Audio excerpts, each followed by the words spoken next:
1947ರಲ್ಲಿ ಭಾರತವು ಬ್ರಿಟಿಷ್ ಆಳ್ವಿಕೆಯಿಂದ ಸ್ವಾತಂತ್ರ್ಯ ಪಡೆದ ನಂತರ ಸುಮಾರು 565 ಸಂಸ್ಥಾನಗಳು ಭಾರತದ ಒಕ್ಕೂಟದಲ್ಲಿ ವಿಲೀನವಾಗಬೇಕಾಗಿತ್ತು.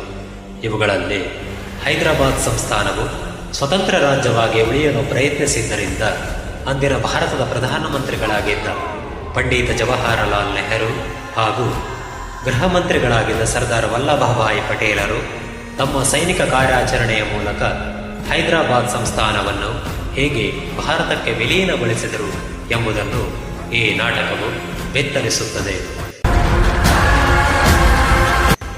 ಇತಿಹಾಸ ಯಾವಾಗಲೂ ಉರುಳಿರೋ ತಲೆಗಳಿಗಿಂತ ಕತ್ತರಿಸಿರೋ ಕೈಗಳನ್ನೇ ಕೊಂಡಾಡೋದು. ಅಂತ ಕೈಯಿಂದ ಸೃಷ್ಟಿಯಾಗಿರೋ ಚರಿತ್ರೆಯೇ ಆಪರೇಷನ್ ಪೋಲೋ.